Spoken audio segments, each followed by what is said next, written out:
Hello, everyone, and welcome to our ECHO Autism Community Psychology group here. We have a great day today. We're really excited. We have a special guest who will be sharing a didactic with us and then a great case presentation. I'm Valeria Nanclares. Val is fine. I am a clinical psychologist specialized in neurodevelopmental disorders and autism for many years now, and have now joined the ECHO Autism Communities team and the Director of Program Development and Global Expansion. So I'll pass it on to Kristen. Excellent. Hi, everybody. Great to see you. I'm Kristen Soule, a pediatrician at the University of Missouri. I specialize in the evaluation, diagnosis, and longitudinal care of people on the autism spectrum. And I'm also the founder and executive director of ECHO Autism. So really happy to be here with you and excited for this talk, as well as the case that's going to go with it. So really excited to be here. Hi, I'm Alicia Curran. I am the parent of a 20-year-old with autism spectrum disorder, and I'm the director of operations of our ECHO Autism Communities program. Great to be here. Thanks, Alicia. Melinda, you want to go ahead? Hi, my name is Melinda Odom. I'm a licensed clinical social worker, and I'm the training manager for our ECHO Autism program. Great. Misty, do you want to go ahead and unmute yourself? Hi, I'm Misty Jordan, and I am the coordinator for the ECHO Autism Psychology. So we're going to start with Trent. Hi, I'm Trent Myers. I'm a child and adolescent psychiatrist working at Truman Medical Center in the Kansas City area. And I teach at the University of Missouri, Kansas City at the School of Medicine, and I need a haircut. We all do. We all do. All right. Cynthia, do you want to go next? Hi, I'm Cynthia Taylor. I'm a psychologist in the Kansas City Northland, seeing primarily individuals with autism at this point. And I also need a haircut. I'm about 18 months past. So. Dana, do you want to go next? Hi, I'm Dana Reeder, and I'm a psychologist down in Dexter, Missouri. Great, thanks. Good to see you guys. Jen.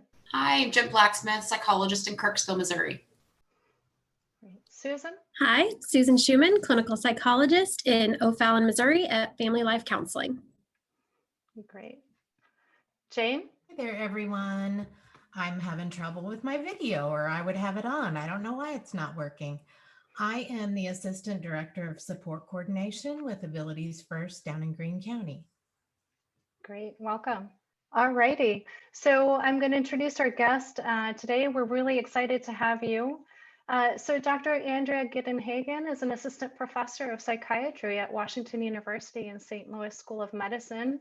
She attended Washington University and St. Louis School of Medicine, where she's also completed her residency and her fellowship in child and adolescent psychiatry.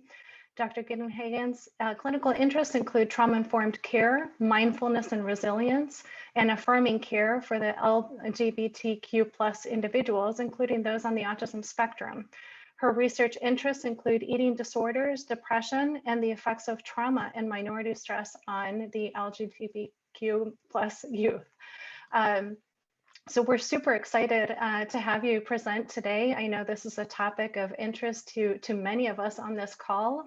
And so we're hoping to learn a lot from you. So the floor is yours. So thank you for that introduction. And we'll just go through quickly. No disclosures. And we'll start. Has anyone seen the gender unicorn before? No? Okay, this is my very favorite. We're going to do a quick gender boot camp just to make sure that we're all kind of on the same page with some of these concepts. I use this a lot with my more concrete kiddos and also with parents and other adults that they have with them. So this is a really good way to break down the different components of gender and sex. We start at the top with gender identity. You've probably heard this term thrown around, but maybe wondered, okay, what exactly does that mean?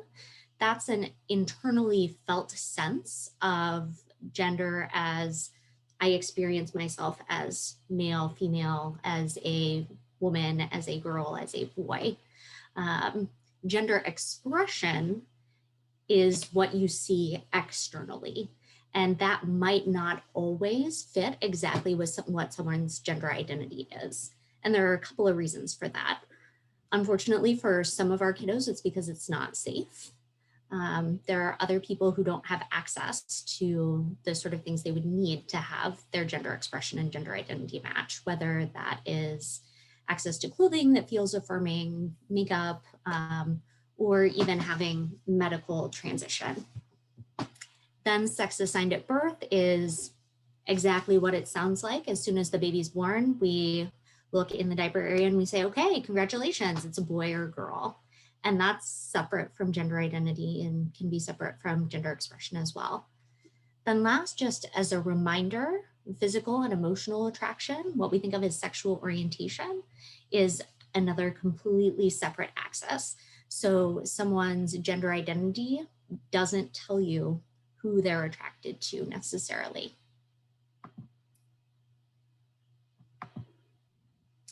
And just some basic vocabulary. Someone who's transgender, and by the way, this is an adjective, so using it as a noun is off-putting for a lot of folks in the transgender community. Just someone whose gender identity doesn't align with what you would typically associate with their sex assigned at birth. Gender dysphoria is the distress that's caused by that discrepancy between gender identity and sex assigned at birth. There are also folks whose gender expression doesn't conform to gender norms, but who might not fully identify with being transgender or gender dysphoric, and we call those folks gender expansive or gender nonconforming. And then when we're talking about sex assigned at birth, you may see AFAB or AMAB, that stands for assigned female or assigned male at birth, and that's preferred to using terms like biologically male or born male or female. Last, transition or gender affirmation is the process by which someone gets their gender identity and their gender expression to more closely match. So it's important for us to keep in mind that gender nonconformity isn't necessarily something pathological, that there are a lot of folks who are both transgender or cisgender, which is sort of the opposite, someone whose sex assigned at birth and gender identity match up in a way that you would expect, who don't completely conform to gender expectations.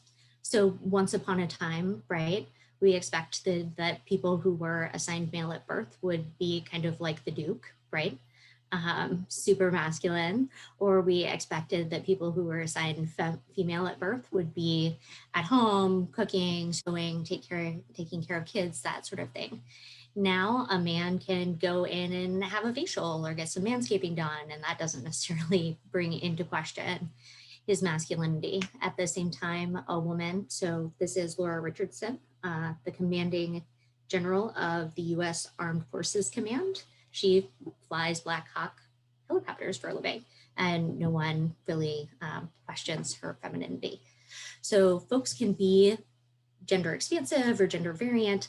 A smaller subset of those people are gender dysphoric and experience that sense of distress like we've talked about. And then an even smaller subset of those decide that they want to medically transition, because there are actually a lot of ways to transition. There we go. So what we think of as social transition is things like changing pronouns or haircut, makeup, things that are pretty easily reversible. Then we start talking about medical transition, which may mean having affirming hormone therapy or puberty blockers or menstrual suppression. Then later on, usually around age 18, we may talk about some sort of surgical intervention. And we also have legal transition that can occur. That's making changes to gender marker on passports or on driver's licenses, making amendments to someone's birth certificate, for example. It's important to keep in mind that this isn't a straight line, and that someone may want all or none or sort of a mixed drill of these, and that doesn't make someone's experience any more or less valid.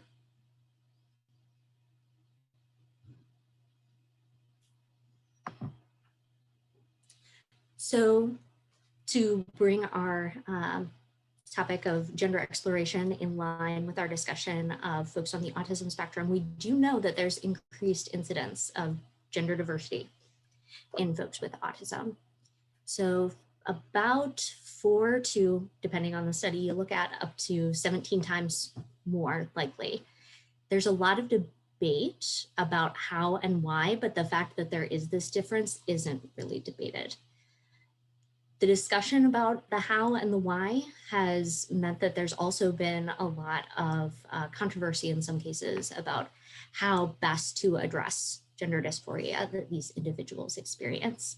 And we'll talk a little bit about some of the views that are more extreme and some of the views that are sort of the middle way. I would imagine as psychologists and affiliated folk, we're probably pretty familiar with DBT and getting to the synthesis, walking the middle way rather than going to either of the two extremes.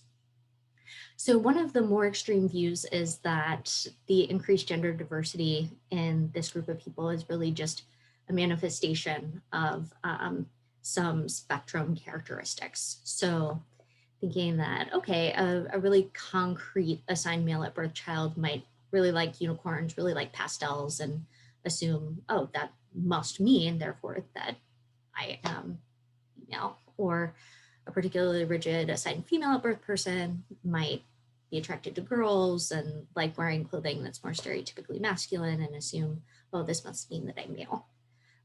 Or thoughts that gender could become an obsession, sort of like a restricted repetitive interest or a special interest. Data that we have doesn't really fully support these assumptions in the majority of kids anyway. Then the other end of the spectrum is the idea that, well, actually, gender diverse kids are probably just falsely overly diagnosed as being on the spectrum. So we do know, for instance, that there can be some non-specific elevations on things like the SRS. Do folks know what I'm talking about when I say the SRS? The Social Responsiveness Scale number 2. It's a scale used to measure the degree to which folks have various domains of elevation in autistic symptoms. For instance, we know trans kids are bullied more often, and that can increase social anxiety, and that definitely has an impact on some of those scales, right? So you'll see an impact on social communication or social motivation, or this idea that the kid that's marching to the beat of their own drum might be more likely to be labeled as being on the autism spectrum. And the data that we have doesn't fully support this interpretation either. So, as I said, moderation in all things, the middle way. It probably is true that adults and peers are more likely to pathologize behavior that they might otherwise accept in cis kiddos. So if we have a 3-year-old assigned female at birth kiddo who is way into Elsa and wants to wear her princess costume to the grocery store, we might not bat an eye. But if we have someone who's assigned male at birth who's doing that, we might be more likely to call that, oh, is that an obsession? Is that a perseveration, right? There's also, as I discussed, this idea that marching to the beat of your own drum may make you more likely to be freer in expressing your gender, because some of that social inhibition that folks not on the spectrum might not have isn't holding you back. There's also the idea that kids on the spectrum might be more likely to be in social groups where it's common to discuss gender exploration, to be on Twitter or Tumblr or Discord or other places where that's something that people discuss all the time and it's pretty normalized to explore gender. Overall, I would say we have data that says the association is real, but we still don't fully understand the how and why. And it probably makes more sense to be a little bit humble in our lack of knowledge than to say that we have all of that figured out. I think it's important for us to hear from these kids themselves as well, to give them that voice. This is from a study that was done looking at 20 trans kiddos on the autism spectrum, and they just asked them questions about their experience. And the first kiddo that they talked to described gender dysphoria in a way that sounds exactly like I hear neurotypical kids describe it all the time. Feeling like you're in the wrong body, feeling like these various parts of my body don't match with who I am. Then when they asked a little bit more about the experience of autism overlapping with being trans, they did mention, I've had people say that there's this association. Are you sure it's not just the autism talking? So being sure as we are working with folks that are living at this intersection, that we are being validating of gender exploration wherever we may feel it's coming from. Sort of being agnostic in our approach and just that curious questioning, tell me more about that. So these are the guidelines that are recommended if you are assessing or working with someone who is on the spectrum and is also exploring gender. There is a recommendation that gender and autism specialists should collaborate when providing care for these kiddos. There's also a recommendation, just given that really elevated overlap, that you screen referrals to gender clinic for ASD. I work at a gender clinic at St. Louis Children's Hospital, and this is part of my practice. That's something that you get when you make your first appointment, is a copy of the SRS. And we talk about your developmental history, definitely, when you come in to see me, and vice versa. So if you're working with someone on the spectrum, asking those typical psychosocial history questions, but also, so tell me a little bit about how you experience your gender. Tell me a little bit about what that's like. And some may look at you and say, I have no idea what you're talking about. And some folks may say, actually, I'm really glad you asked. Being aware of the impact of ASD on the ways people process and communicate their gender identity. So being aware that there may be some folks who have that all or nothing thinking, like we talked about, or are really more rigid in their approach to gender roles. And exploring gender identity when it does come up in a structured way and targeting some of those areas of ambiguity.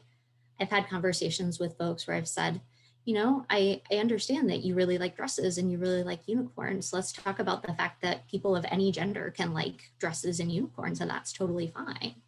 Let's talk about the fact that you're attracted to folks of your same gender. That is a thing that happens, and that's okay. It doesn't necessarily mean that you're a boy. Also educating, as we talked about, there are many ways for folks to, I call it going on a gender journey, that there are lots of outcomes that make people happy. Some people socially transition and that's all they need. Some people do feel like they need medical or surgical transition, but that it's not an all or nothing proposition, and that someone can do what makes them feel comfortable and not feel as if they have to do one or the other thing just because it's what they should be doing. When we get to the discussion of medical transition, obviously keeping in mind people's ability to give meaningful consent and sort of understand the risks and benefits becomes important. I also talk with everybody, whether they're neurotypical on the spectrum, about what transition can and can't do, especially medical transition. So when we talk about hormones, for instance, can definitely eliminate some sources of dysphoria, can definitely help with feeling at home in your body. In some cases can allow you to pass, which in some places can make it safer for you to exist in the world. It can help depression and anxiety that's related to the gender dysphoria, and it can reshape your body and make you feel a little bit more confident. But it's not going to resolve complex childhood trauma.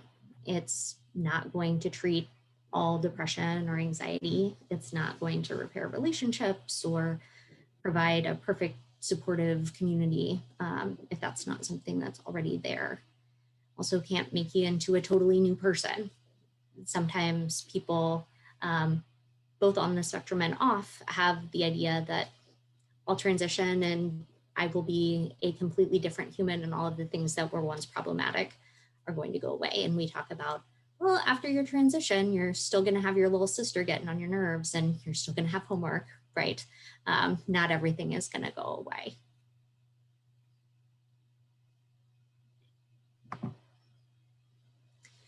So why is this important to talk about, and why is it important for folks to have access to affirming care, whether that be hormones or folks that use names and pronouns appropriately? Well, it's because we know that trans young people have dramatically increased risk of a lot of negative health outcomes. Most folks have heard about the increased risk of depression and anxiety, eating disorders, suicide. I really drive home for parents and for kids themselves, though, that it's not anything intrinsic in being trans that increases people's risk. It's really the victimization and discrimination that people experience that drives these outcomes. So, as providers, we're able to provide affirming care, even if we never write a prescription for testosterone. I've never written a prescription for a blocker or a hormone, and I like to think that I provide affirming care. It's preventive care, and we know that in being supportive ourselves and advocating with the families we work with and in the communities where we live is saving lives. So some of the most basic things we can do, if you take nothing else home from this, these next 2 slides would be what I'd like you to take home. So use names and pronouns appropriately. You've probably heard of microaggressions. This is the inverse. This is a micro affirmation. This is a little bit of a secret handshake that you can give someone that says, hey, I kind of know what's up. So I say, hi, I'm Dr. Giedinghagen. You can call me Dr. G because Giedinghagen is hard to say. Ha ha ha, it's kind of my shtick. And then I use she, her pronouns. What do you use? Or you can call me Dr. G. I use she, her pronouns. I want to be respectful. What pronouns do you use? What do you like to be called? And further, just using and clarifying the language that they use. So if someone describes themselves as pansexual or gender fluid or some other word that you don't understand, or even a word that you think you understand, saying, hey, what does that mean to you when you use that word? Just like when someone tells me I'm depressed, I say, okay, tell me about what your depression looks like, because every person's is a little bit different. You can do the same thing with some of those terms related to gender and sexuality. And then you can make the environment affirming. So on your forms, have space for sex assigned at birth and gender. Include a space for pronouns on forms. You would still want to ask at that initial interaction, but it can give you a little bit of a heads up. Give multiple options for gender on forms, or even allow write-ins, because some folks who identify as gender fluid or non-binary might not just want to check the M or the F. Have gender inclusive restrooms if you can. A hint, any onesie restroom can be an all gender restroom, right? Just with the addition of a sign. Have signage and materials that are expressing support for various identities. I don't know if we'll ever get to a place where we have magazines in waiting rooms again, but having magazines that show that you're supportive and affirming can be helpful.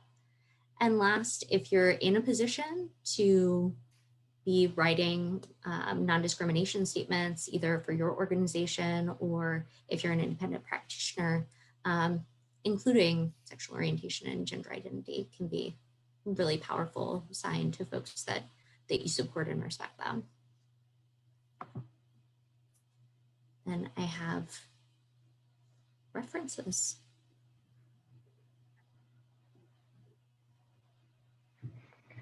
That was fantastic. Thank you so much. So interesting. Do you want to talk a little bit about this one? I was going to say, I know you have one more slide with this. Do you want to talk a little bit about this study, or?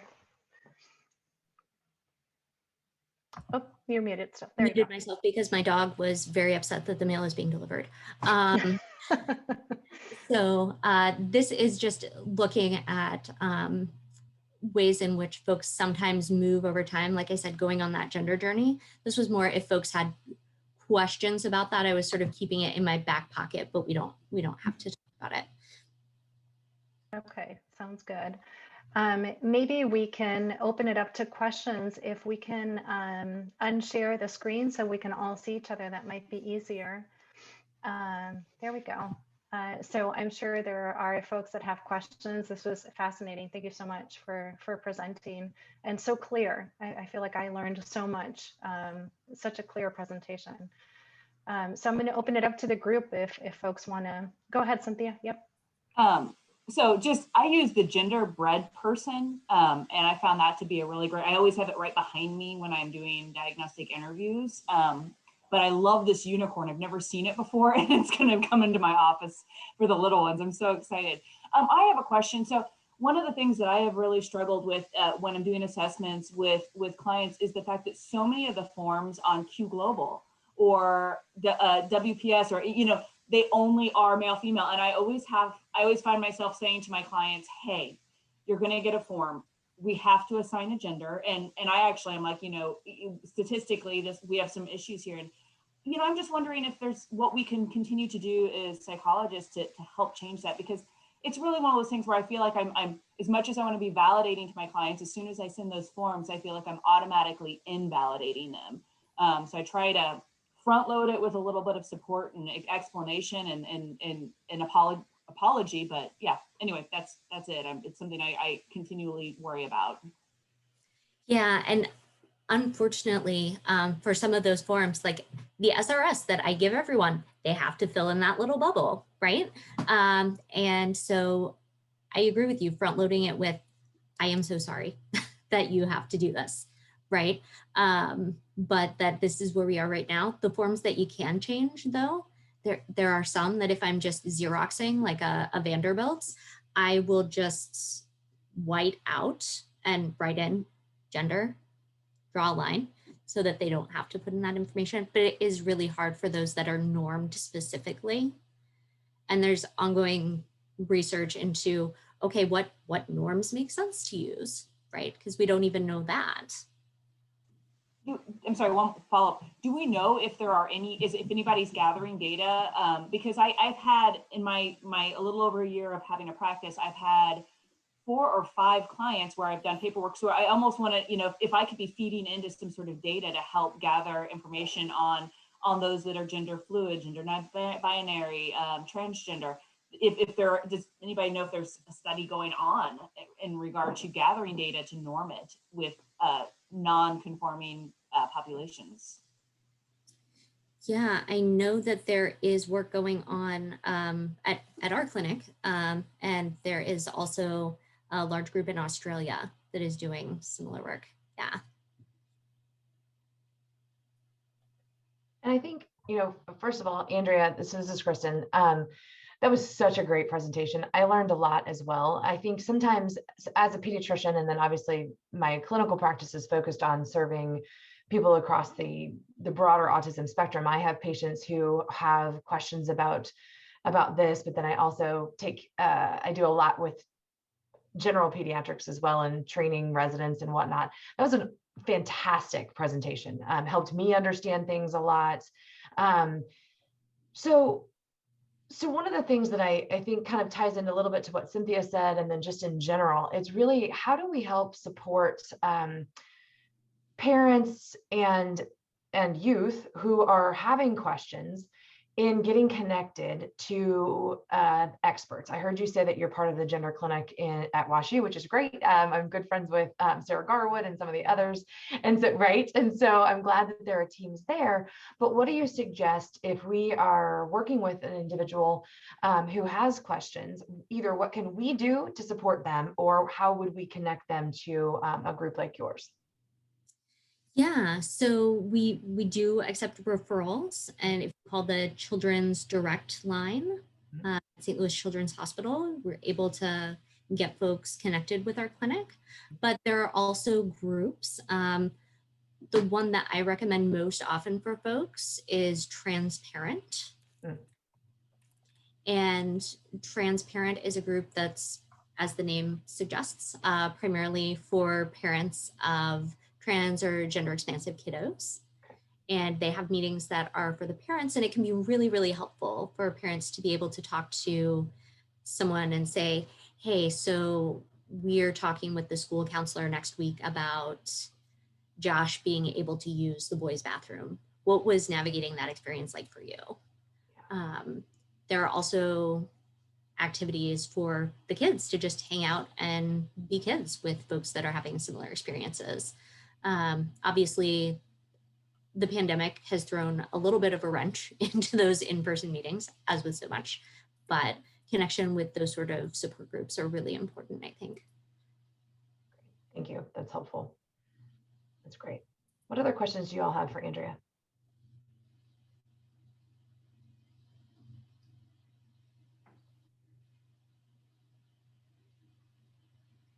I have a bunch. I'm holding back. I think just the non-assuming things, right? Just remaining open to constantly questioning, I think is so important. And we often get into these, have to fill out, have to do this, have to, because you're tied to certain restrictions just based on some of the instruments that you use or how you need to fill them out. And it does restrict your thinking oftentimes. And, I could see how damaging that could be. So to me, that was just a really opening my mind to even though this, I feel like I'm an affirming person, I probably do things without even realizing that I'm doing them. That may not be that way. So just to get kind of that, I loved your, my name gets butchered all the time. So you're not alone in that boat. I will find anything that remotely sounds like my name. So, just kind of opening it up with something like that. And then saying, this is how I identify. How do you identify? Or what pronouns do you use? Is kind of a question that I've thought to ask so openly like that before. And so that was really just helpful for me. Like, of course, why not? Yes, you want to do that. So anyway, it was more of a comment, not of a question, but that was really good. So I have a question for you, and this is a little bit of I think it speaks to all of the different things that you shared with us and just really helping us understand I also like the gender unicorn and kind of helping us understand those differences, because it is tough sometimes to wrap our heads around all of the different lingo and what have you.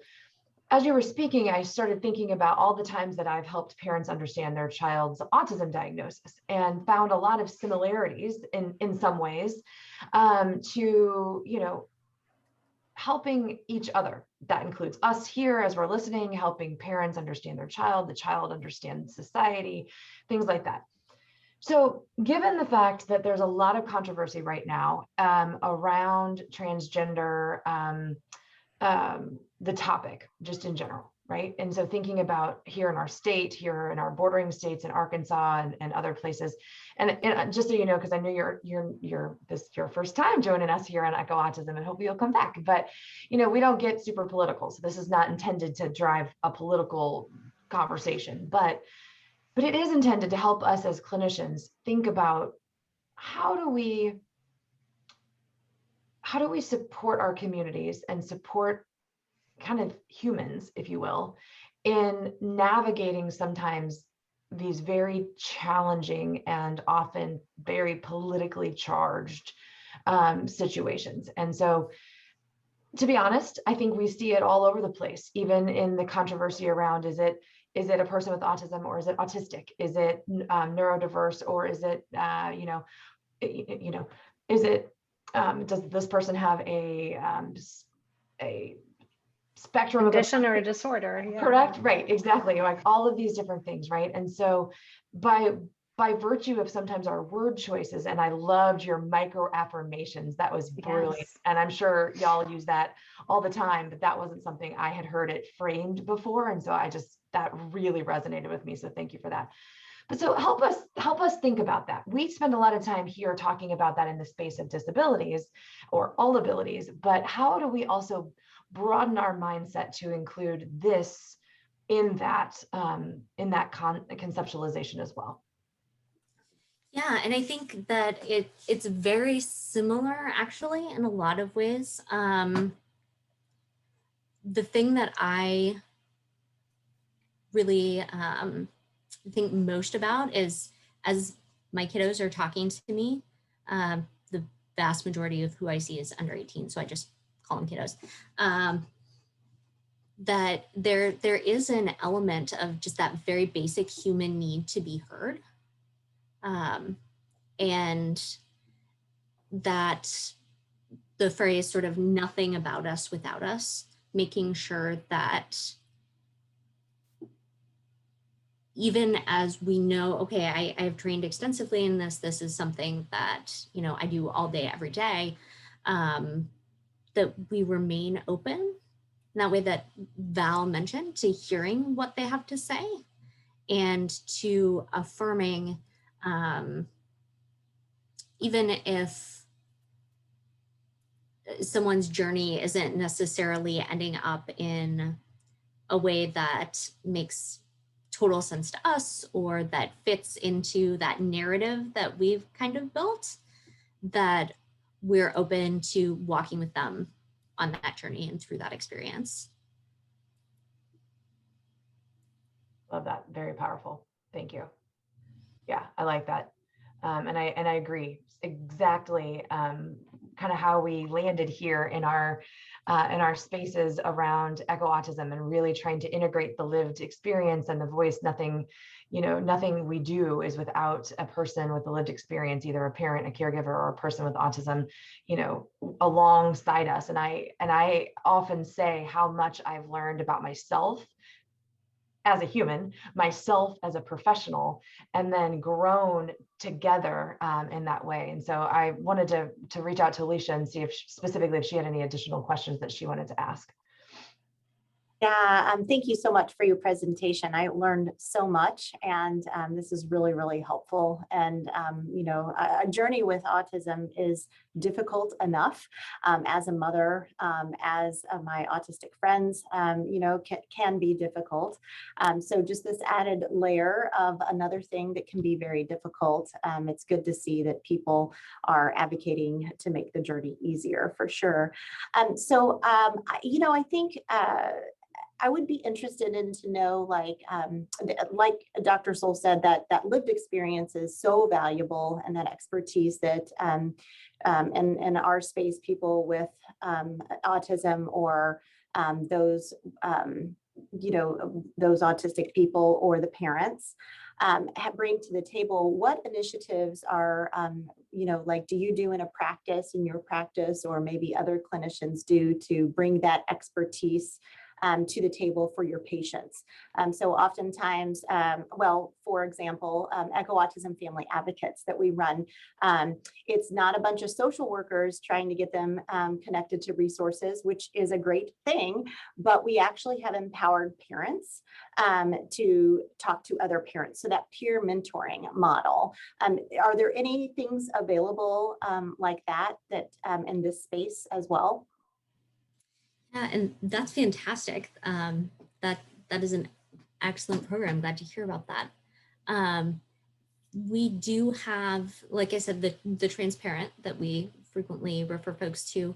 We do also, we are in the process of pulling together an advisory board that is made up of our patients and their family members, just to hear, okay, what are we doing well, but what can we do differently? What can we do better?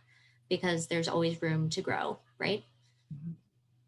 Yeah, I think that's incredibly important, because, someone that you can validate, like, it may not be the exact same experience, but just knowing that you have a portion of this, commonalities is so helpful for parents, I know, and I think a lot of people with autism as well. So that's great to know that that's growing in your space. That's really good. That's great. Melinda, did you have something to say? Yeah, sorry, go ahead. Hi, I'm Melinda, and I am a social worker. And I'm just curious, we have a lot of families that our providers work with that are from rural communities in Missouri and all across the United States. Where are some places that we can direct families and people to go to besides the Transparent USA, just to get more resources, more information for not only parents, but also people that we're working with? Yeah, so there is the Human Rights Campaign website has a lot of information. If you go to the Human Rights Campaign website, there's a list of issues. And if you go to the transgender issues, there's a whole webpage with an enormous list of resources related to supporting transgender and gender expansive kids, teenagers. There's also a packet that you can print out that I guess I don't give it to every single initial eval that I do, but pretty close. That just runs through a lot of the things that we discussed in this presentation today, but also what has this process been like for other folks going through it? What has it been like for parents? They have stories of parents and children and what their journey has been like. And that can, in addition to providing some of that sort of 101 level information about, okay, here's what other folks' journey has been, can really be affirming and really make folks feel not so alone.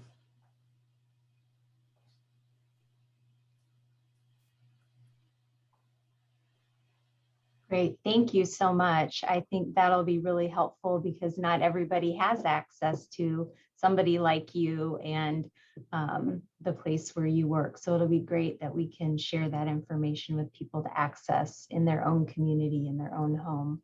Thank you. Real quick, before we turn it over to Val to kind of walk us into the case presentation portion of this, you know, I want to make it clear, and this is something that we talk a lot about, what we're all about here with Echo Autism is learning, right?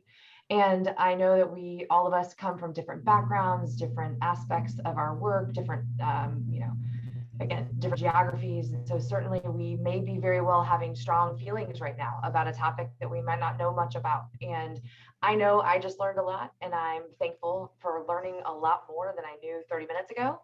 And I think that that's what we show up here to do, right? To learn more about autism and to also learn more about really us and how we can best take care of the people who come to see us.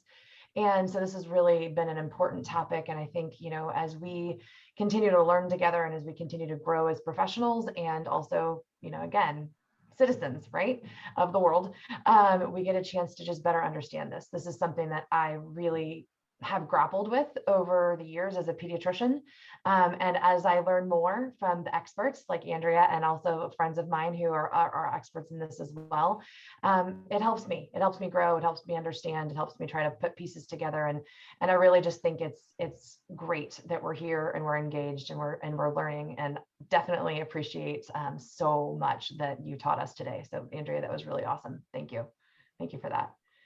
All right, Val, do you want to help us move on to Yeah, absolutely. So Andrea, thank you so much for agreeing to this and for presenting to the group. I know we all gained so much from your wisdom, and we might reach out to you in the future for more.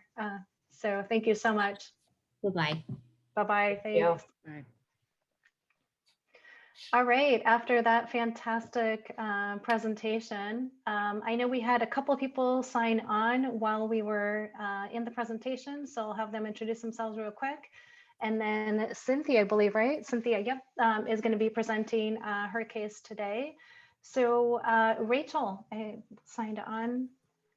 Yes, I am Rachel Linnemeyer, Dr. Linnemeyer, and I'm a psychologist at Truman Medical Lakewood, and primarily doing clinical work right now because we've not been given the go-ahead to resume the autism testing, and which has been disappointing. But I am working primarily with kids, teens, and young adults with ADHD, anxiety, depression, and then who are on the autism spectrum.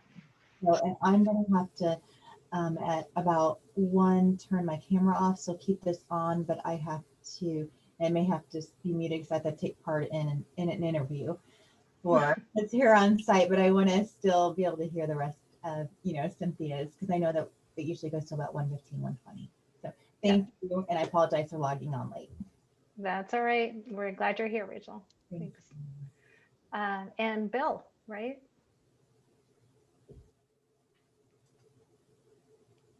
It's Bill Wright, and I'm a family physician in Houston, Missouri. Good to see you, Bill. And Evelyn? Hi, I'm Evelyn Abaja. I'm a pediatrician with Mercy in Rolla. Good to see you, Evelyn. And Nuzat? Hi, Nuzat Nassar, pediatrician in O'Fallon, Missouri. Great. Did I miss anyone? All righty then. So Cynthia, I'm going to turn it over to you just as a reminder so that we can have some rich discussions. Please no personal health information that can identify your patient. And so no names of small towns, place of employment, parents' names, grandparents' names, or whatever the situation is, anything that could potentially identify this kiddo. We'd like to remain everything confidential and make sure that we can have that rich discussion and with some great questions. So I know we're starting, Cynthia, we took a little bit of your time, so I apologize. But just so that you could also be mindful of the time as you go through your case so that we can have some good discussion afterwards and help answer your questions. So Right. Take it away. And I put a timer on to keep me on track, so I'm watching that. This is a client that I actually met with last summer. 17-year-old assigned female at birth who identified as gender fluid using pronouns she and he and her. She is white, Hispanic, and she was not completely disclosed to her family. She was she had talked with her mother, and her mother was very affirming, but her father is has quite strong religious background that is not accepting of her gender. She also is attracted to females, and this is a struggle for this individual as she has two friends, and one of them she is attracted to, and that friend is also part of a very religious community that is not accepting, so she's not disclosed her attraction. So this is actually a client who self-referred. She actually initially referred during her sophomore year of high school when she was having significant depression and anxiety, which they ended up getting treated, and it was helpful. They also moved her from a large public school to a small Christian school where the class sizes and the smaller number of people actually helped decrease some of the anxiety. But even back then, she was stating, I think there's something else going on. And so her mother heard her and they talked with their pediatrician and then were formally referred to me for autism assessment. Some questions, any additional supports or literature for young adults that may help her in terms of her transition to adulthood, understanding autism, as well as gender identity would be helpful. This is an individual who would like to seek a university, next steps, that kind of thing. Adaptive functioning is a struggle, so that's something that would need to be taken into account as she transitions into adulthood. Birth history was quite typical, no additional concerns. Also, I did note that she identifies as queer, and that was listed. I didn't state that earlier. Speech was, she started talking at 15 months, so it may be a little bit late. However, notably with speech development, although that she achieved full sentences at 36 months, mom noted that she preferred grunting in terms of responses or if she needed something, and that went on until, early elementary. So at the table, instead of saying I'd like something, it was a grunt and a looking at it. So rather than using the words, which were something that she was able to do. Otherwise, any sort of developmental concerns really showed up in terms of social functioning. She was very reluctant to be in groups, although would play with other kids one-on-one. And then when she was done, she would just go off on her own and kind of disconnect from the peers, and struggled in group settings. They did have her involved in soccer and things like that early on, and she was fine with that until it became competitive. And the way she describes it is she just didn't understand the dynamics when things became, you know, that it was about trying to win the game. It was too confusing, and so she'd pull away from those activities. Some noted obsessive compulsive type behaviors, strong history of depression with suicidality, and then irritability and moodiness, and some sleep related concerns. Mom stated that once she started to research autism, she started to understand where her daughter was coming from in terms of those concerns. I especially want to note the way the individual dressed. So this was a summer assessment, and in all meetings, and I had 3 separate meetings with the individual. We did in person because virtual was very much a struggle, and so we used my plexiglass barrier, that kinds of thing, to kind of minimize risk at the time. But she wore head to toe clothing. She did not like to neck to toe clothing. Does not like to show skin. Feels very uncomfortable shopping in the female section for clothing because clothing is too fitted or too revealing. She wore multiple layers, so there was t-shirt, then another like a sweater, and then I would describe it, and we kind of giggled about it. I'm like, that's kind of like a Matrix style jacket. And she's like, I love the Matrix, but it was like, you know, a long jacket, kind of trench kind of look, and stated that, you know, she prefers to buy male jeans or male pants, that kind of thing.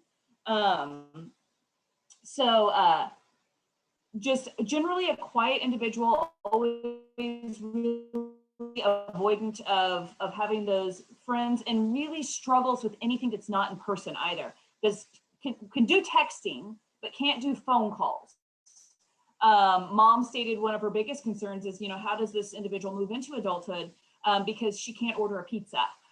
So, you know, they tried it out. They'd be like, okay, this is how you call, and these are the things you have to say, but mom has to stay right there with her in order to get through the process of ordering a pizza over the phone.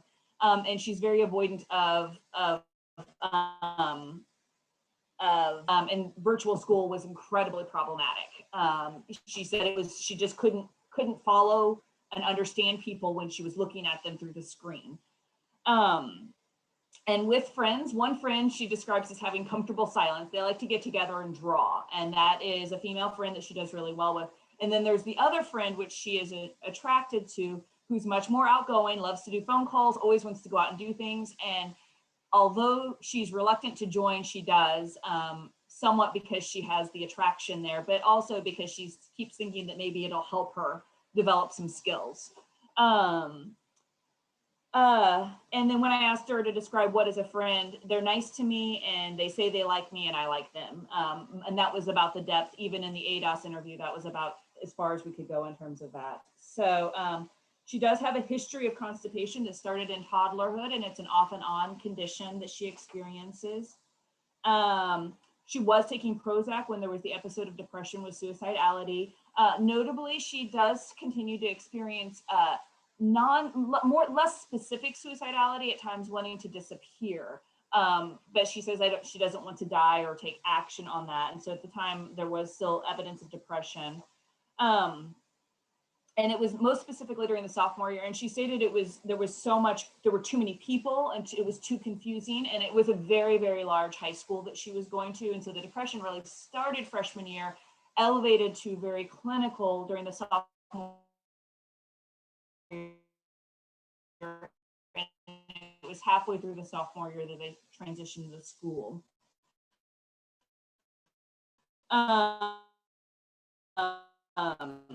Still has a lot of tired. Sleep is an issue. This is interesting. Still afraid to go to sleep. And when I tried to get into that, the idea of not being, she stated the idea of not being fully conscious makes her feel disturbed.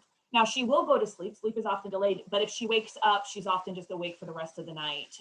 So this could be waking up at 3 a.m. and then just not going back to sleep. And sometimes her mind she described it as daydreaming at bedtime where she couldn't turn it off, but it wasn't worry. She said she's just telling stories in her mind and that would keep her awake. And then her biggest worries are what's going to happen when I'm on my own. And she stated, because I have no idea. That's a really big issue. She's very aware that she does not have those adaptive skills. And that's one of the things that really drew her into getting this assessment done. She is a highly picky eater, really doesn't like things with flavor, wants things to be very bland, plain pasta, that kind of thing.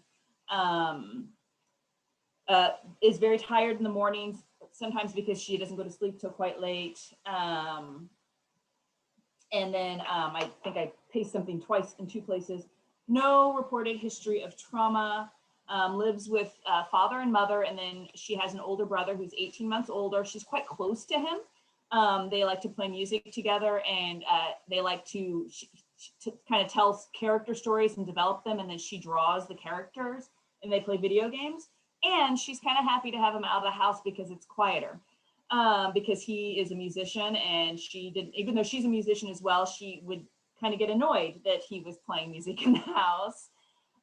He also completed paperwork in terms of collateral interview. He did collateral interview and collateral report for me, as well as her mother. Her father did, but he's not at home much. He's a pretty busy professional. And she gets along very well with her mother. Her mother's very affirming and very understanding. And she does drive a car. She was reluctant, but her brother really helped her to do that. She plays violin and piano and is actually quite proficient, and absolutely has no interest in playing instruments with other people. She does it on her own, doesn't want people in the room with her, but her mother says it's always wonderful to listen to. Loves music of all types, and that's a coping skill for her. She's highly creative. The characters she designs and draws are just amazing. She's got a lot of skill there, and will not take art or music classes at school. Again, because she doesn't want to share that in a group setting. Her brother's really the only person, and then drawing next to that other friend. I kind of touched base on school. There is no IEP. There was no IEP in place at the time. I recommended getting an IEP in place, especially if she's transitioning to university. Having that would help in that transition. English, she hates English, hates history, or history is interesting if it's taught right. I really enjoy it. She's like, a lot of times they just don't teach it right. They focus on one part, but they don't tell you the other side. She's a very interesting individual. She did have some mental health therapy while she was taking the Prozac. She wasn't engaged with a therapist when I was meeting with her. So on the screener, her mother rated her at an 18, and this was on the lifetime for the SCQ. And then I also did the SRS with mom, brother, and dad and teacher. Mother and brother rated her in the severe range. Dad rated her in the average range, and teacher rated her in the moderate range in terms of presentation. Adaptive functioning, daily living is adequate, although I will tell you in terms of hygiene, she really struggles. She showers maybe once a week. She does it because she has to. She brushing her teeth. She's like, if somebody reminds me, I do it. She doesn't really like, her hair was just kind of greasy, not washing her hair a lot. Socialization was moderately low, communication was moderately low, and her total composite on the Vineland was moderately low. I already talked about that. Oh, and chores, she doesn't really have any formal chores, just kind of keeping things picked up, although she likes things in a very specific order, so her room is not a mess, and she doesn't like people coming into her room because they are going to mess it up. She wants things her way. Oh, she described brushing her teeth as a huge chore. She brushes them every night-ish. And she added ish to a lot of the things that she said. I did the DAS-2 with her. Her verbal score was 120, her nonverbal 123, and her spatial was 104, so it was significantly different, so I didn't put the full score, but very bright individual. On the Milan, lots of problematic thoughts, but she's kind of sometimes sacrificing her needs in order to kind of build relationships. I did the sensory profile. She was much more than most people for sensory sensitivity and sensory avoiding, more than most on low registration, and then less than most for sensation seeking. So she avoids seeking. I've already kind of talked about some of the history. Her very little eye contact, I will tell you, I noticed this in the interview. Her speech is slow. There's an irregular rhythm. She does smile a lot and very appropriate, but without eye contact when she does it. She struggles in navigating relationships, especially group relationships. She has frequent rubbing of her legs with rocking, and she doesn't describe this as an anxiety. When I asked her, you know, are you feeling anxious? She's like, no, this just feels good. And so we just, you know, and hand squeezing is what mom said. She sees her do that a lot, and popping of her knuckles. And then mom noted repetitive speech and phrases. I've already time. She likes if her daily routine is upset, it's really a problem for her. I've already talked about items for a specific way in communication. She doesn't do well with virtual communication. And then she's highly focused on these characters and the music that she plays and video games, but very solo activities. Picky eater. She has a history of light sensitivity. In fact, we made sure the blinds were closed, and we actually had the lights off for much of the assessment, just to kind of, so the light from the blinds is what she was comfortable with. And then during the ADOS, let's see here, I did module 3, social affect was 11, restricted and repetitive behaviors 3, for an overall total of 14 and a comparison score of 8 with a classification of autism. No concerns in terms of validity. Struggled with asking. It was especially during the construction activity, always avoidant of eye contact during asking. Nonverbal communication. Eye contact wasn't module, and she would sometimes, you know, just kind of look at the clock that ticks. I need to get rid of that clock, but at the same time, it's kind of an interesting kind of observational kind of thing. Very limited understanding in terms of relationships. She engaged in pointing, but generally expression and gestures were muted. Highly formal speech. She excluded contraction. So she used cannot, did not, would not use can't or didn't. She used hilariously, and then there was the ish kind of thing. And then there was one clear echolalia where she repeated next day right after I said it. It was not appropriate. It wasn't a part of it. She just simply said next day. And then insistent, and she became, when I moved the pattern around, she stated, I do not like that. It's more uneven. And then she moved it back to place.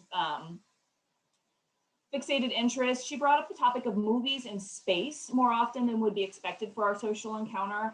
But it wasn't really clearly fixated during it. So I actually didn't code her in with fixated interest on the ADOS. I already talked about the clock. She also watched, and she did this in everything. I can be a little bit gestury, and she followed my hands. Her whole body would move with my hands.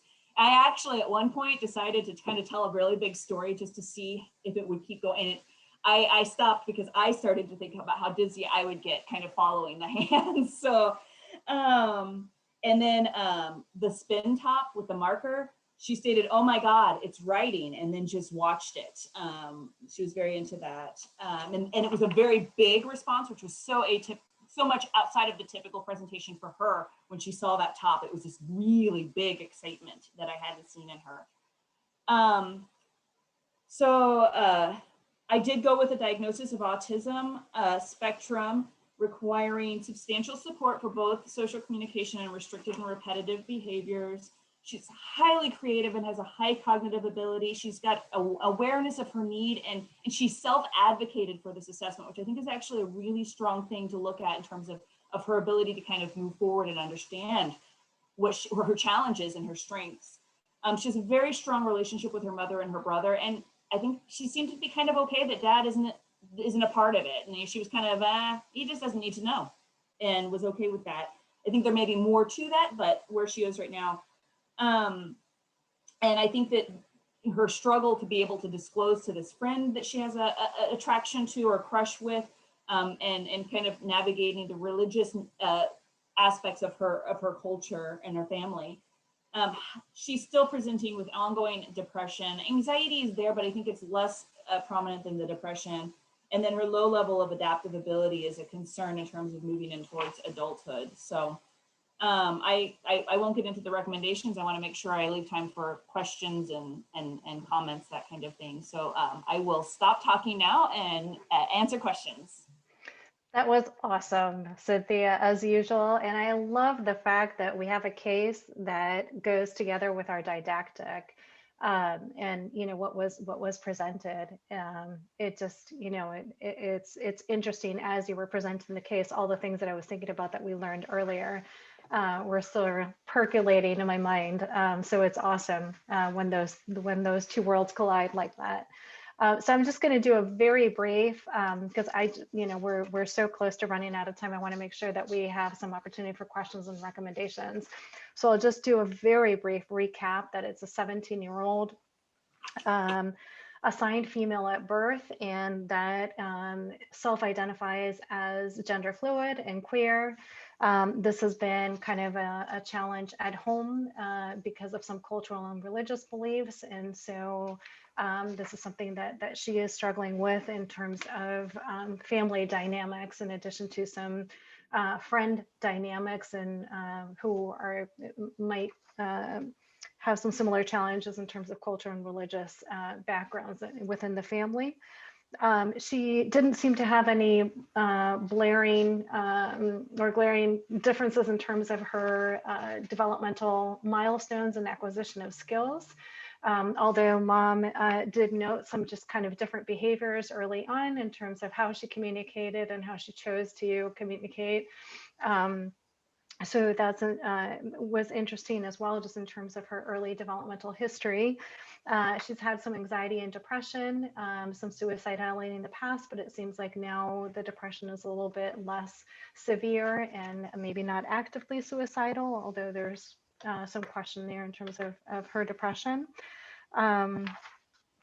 She has some friends and seems to kind of have her own relationship with those friends. So that's a whole other topic, but she at least does identify having two friends and can somewhat talk about that as being a separate relationship. There's some sleep challenges that also need to be considered. She has an older brother with whom she seems to have a really good relationship, and he seems to understand her well and has been supporting her, which is great. The fact that she has that. She has some great skills in terms of her drawing, creativity, and music, but seems to want to keep that to herself, unfortunately, and not share with others in the world, what is probably a great skill. And you described very well some of the challenges in terms of those two domains that we look at for the diagnosis, right? The social communication challenges in terms of eye contact, use of communication skills and social interactions, some of the repetitive or different use of the language, some of her more rigid and routine-like behaviors, and her inflexibility around some of those things. So some of her hyper and hyposensitivities to sensory input. So clearly you described a pattern of characteristics that is really consistent with an autism spectrum disorder. So there are these other things on the side, but in terms of just looking purely at diagnostic criteria for ASD, you were able to describe very well characteristics in both areas. So just kind of moving forward, she has some poor adaptive skills and she'd like to go to the university. She's, kind of thinking for herself and next steps.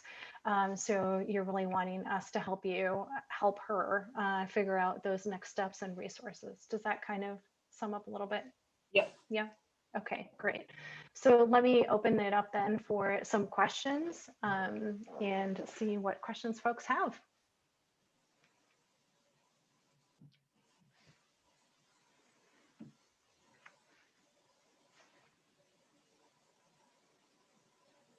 As is usual with Cynthia, everyone's silent because her case presentations are so thorough. But I'm sure people have something to say, comments or questions. They don't have to be questions, they can be a comment too.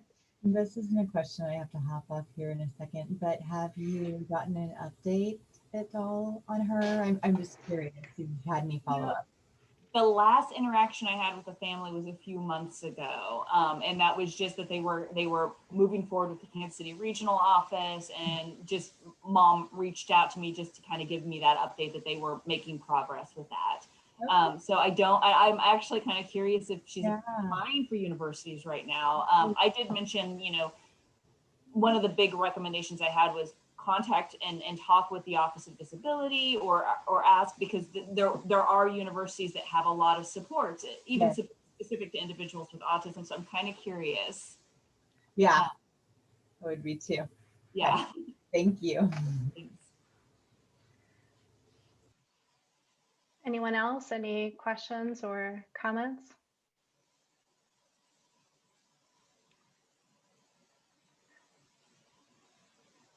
So I might just move to the hub for now, and maybe we can combine questions and recs so that we make sure we get to everything. This was such an interesting case, Cynthia, so I'm so happy that you brought it forward, and hopefully we'll get to hear how the next steps went once we talk about this, bring her back. And hopefully today's didactic also gave you a lead in terms of what resources to provide to this family and to her as well, right? To continue to support her. So Kristen, do you want to go ahead first? Yeah, sure. You did, Cynthia, really great case and fantastic. This reminds me of so many young ladies that I take care of, including the gender issues. And so I heard you describe her, kind of rubbing or kind of patting her legs. Did you get a sense that she was anxious? I know she described it as not really being anxious, but what did you feel, or how did she rate? Well, and so I specifically asked that question because I wasn't getting anxiety from that action. And I was kind of curious because she'd had that history. So I asked, are you experiencing something? And it was really, I think she was just regulating herself in the space. And so it was a very clear, and it was a very patterned kind of behavior where she was pushing down on her thighs and moving forward. So it was more, I felt like she was putting pressure and rhythm to kind of keep her in the moment. But I didn't think it was anxiety though. No. Okay, great. I had one more question. So does she drive? I may have missed that. You may have said it and I might have missed it. She does. Her brother helped her learn. Okay, great. So I'll just quickly add some recommendations. This is a very common, like I said, a lot of my patients now are entering this stage of their lives, or this journey, if you will. And so some of the things that I found really helpful, particularly for parents, I find the parents to be the more anxious of the pair at this point. So there's a lot of stress around helping their child make this next transition, and there's a ton of pressure. So one thing that I find really helpful is to help parents and have a conversation together around the fact that development doesn't stop at the age of 18, that's really an arbitrary number that was made up by, frankly, somebody else, and that our development continues to grow past that age. And so the fact that she's still, having a hard time making phone calls is okay. And that she's still going to have an opportunity to continue to grow those skills. So that's number one. Number two, then we often will, I like to make kind of, I listen a lot to the parent and then the young person, so the child, because everybody's a kid in my head, around kind of what could be a common goal that we could negotiate aiming for. It might be making phone calls, I don't know, but whatever that might look like, if it's getting into college, whatever, right? So I try to really work with the family to put the young person in the driver's seat. So helping them to have the voice with their parents and kind of working on this partnership. So helping the parent start to see the child as a growing voice, right? They're still the parent, but trying to help them, so in this situation, my specific recommendation would be, now we have a better understanding of who she is and helping her to find that voice where she can talk with her mom, which sounds like she does very well already. And potentially her dad too, and looking at university-based programs that would be a good fit for her. And I would put it on her to look in, to explore some of those opportunities. So how I do that with my patients are things like, this local community college might be an option, check it out. This local university might be an option, check it out. And then bring it back. So depending on my relationship with the person, the child, I may say, I want to see you in 2 months and we'll review and let's talk together. It just all kind of depends. You can also just have them do it as a family or whatever makes sense, but that would be what I would do. Thank you. Yep. That's great. Alicia, do you want to go next? Yeah, so just digging a little bit and to just so I know that I understand. So it seems like, so is dad the only one that's so against this gender issue, or is it mom too? Could you clarify for me? Sorry if I missed it. Mom is moving with the kiddo. Mom is good.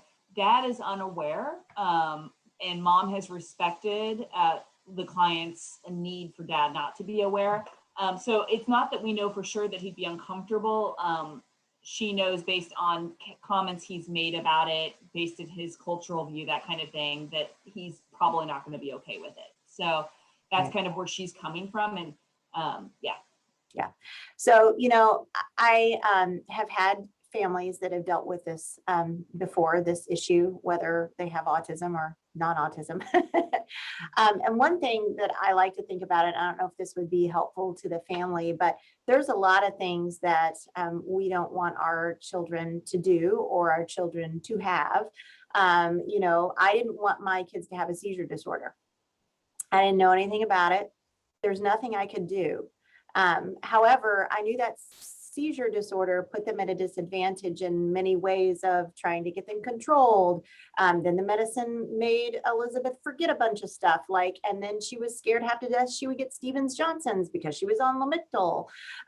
So there was so many things that was uncomfortable about them having a seizure disorder. However, it was out of my control. And the one thing that I always encourage my friends and other family members is it's out of our control. We can't help the way they feel. We can't help what diagnoses they get or diagnoses they get. But the one thing we can do is help them work through it.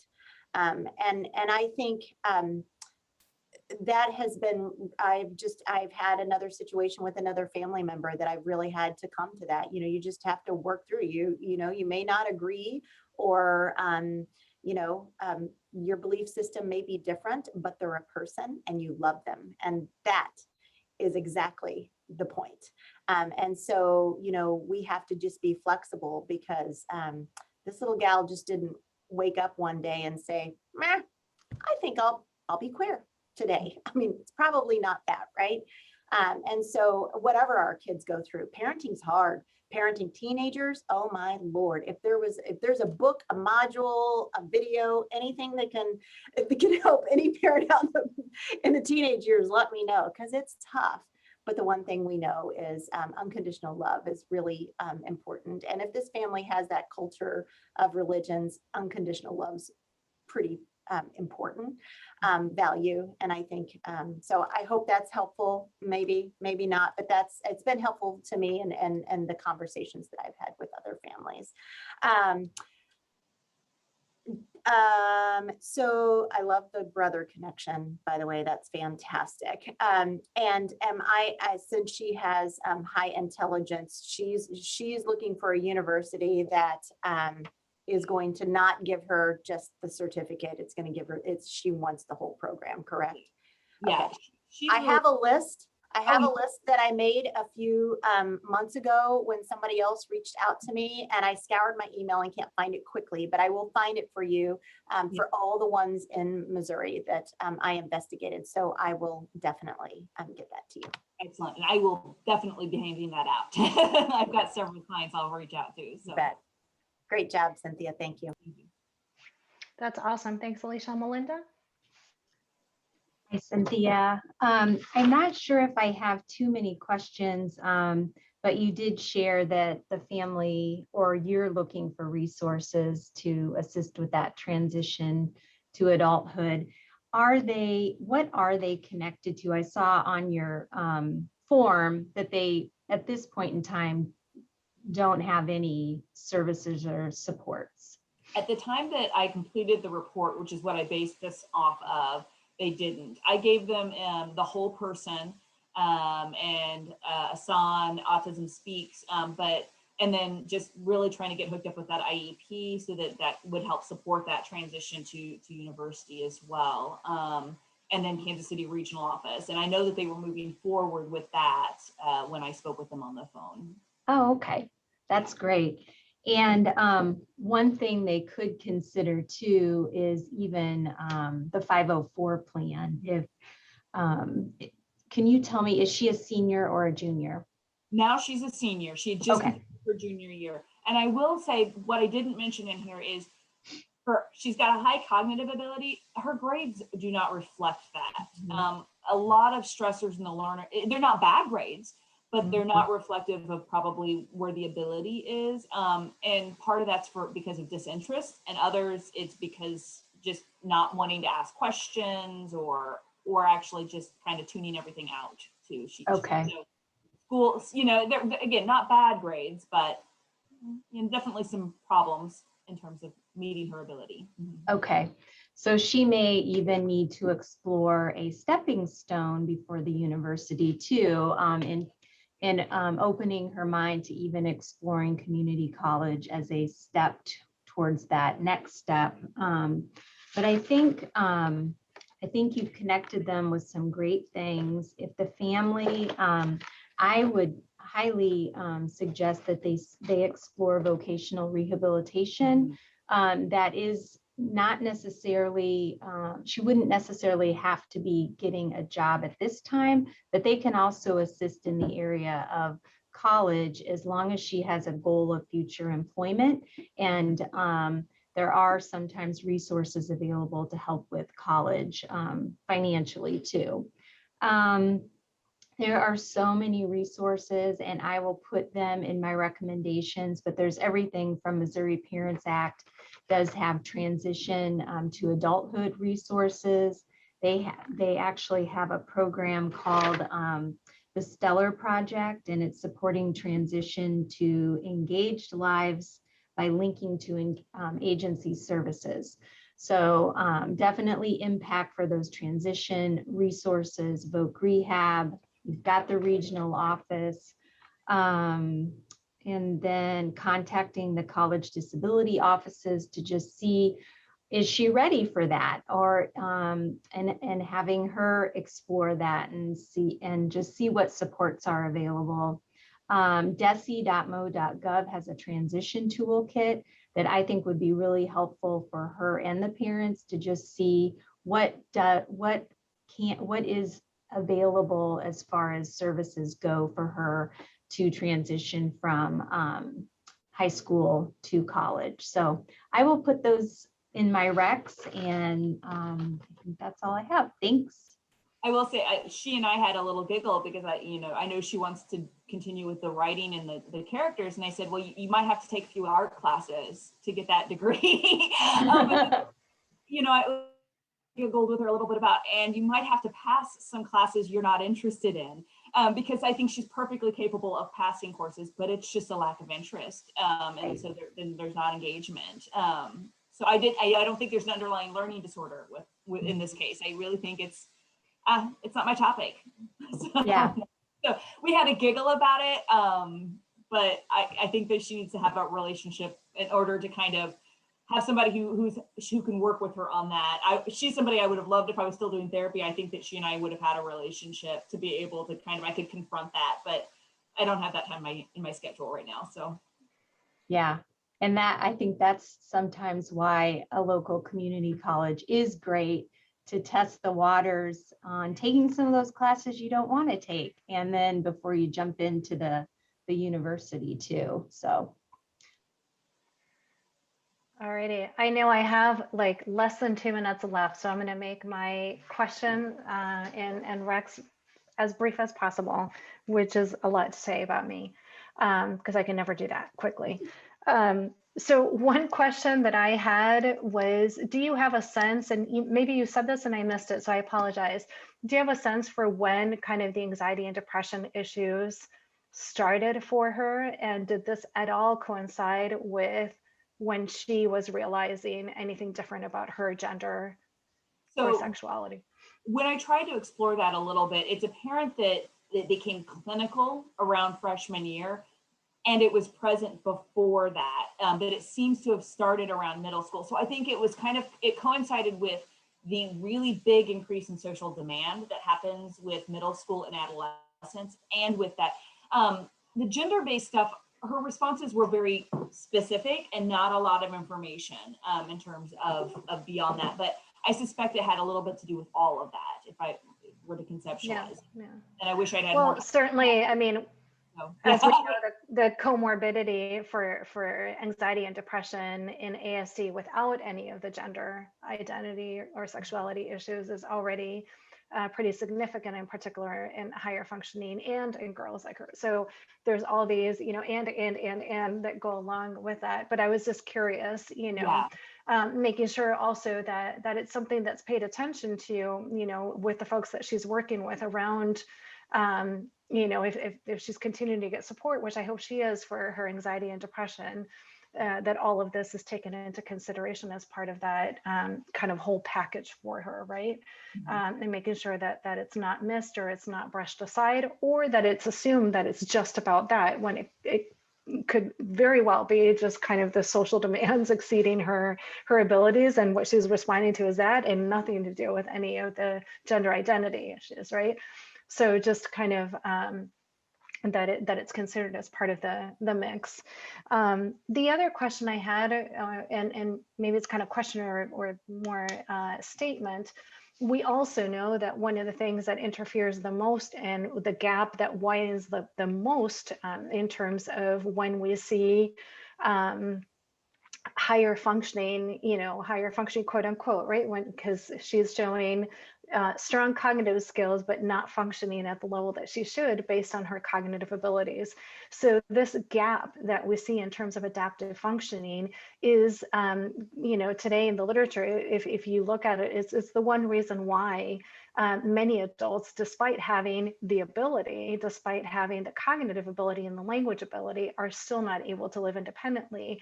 You know, within the autism community I'm talking about, right? So this gap begins early in childhood and just widens over time, and which is something that we don't necessarily see in other individuals or in other children. And so this is, you know, the focus on helping her with those adaptive skills and helping her understand how this fits into what Alicia was saying, you know, like her life plan, right? The things that she wants to accomplish, you know, how are these things getting in the way? The fact that you shower once a week and you brush your teeth, you know, once a night-ish, you know, might get in the way because you're going to start smelling, right? And people are not going to want to be around you, and it's going to be hard to get a job and keep a job and do the things that you want to do, be with the people that you want to be. You know, if you are attracted to this person and eventually you want to have a relationship with that person, well, if you're stinking, yeah, no matter what, like that might be a turnoff, right? So how are these things? And she might just need like a very concrete, but agency, you know, and this goes back to a comment that Kristen said, or someone I can't remember anymore, like her having agency, right? Like her being in the driver's seat and making decisions for herself. You know, oftentimes the challenges we see in mental health are that things are decided for them. In particular, when you have individuals who have high cognitive abilities and have something like autism, things are decided for them without being asked, right? And so we see a lot of that depression and anxiety also develop because somebody else is making the decision for me, right? So having her be an active agent of her future is going to be really important too, and might help her gain more of those independence and adaptive functioning skills if she is kind of forced to be in that driver's seat and really step up to the plate that way. And I didn't do it. It's 2:18 and I'm so sorry. I tried to do it in 2 minutes and I just can't. It's my fault. I spoke too long. No, that's all right. But thank you everyone for joining us today. This is a great case, Cynthia. Thank you for bringing it forward, and we hope to hear about her and what's happened, just like all the other cases. And we hope to see everyone next week in the symposium next Wednesday. There's going to be some great topics of conversation, you know, and you get to hear me again. You don't have to, you can skip me in the morning. You know, I'm the first one to speak, so you don't have to hear me again and you can come later. But many great speakers and great topics. So hopefully a great learning opportunity for all. So hope to see many next week and in clinic the following. Talk to you soon. Bye, everyone. Thanks, bye.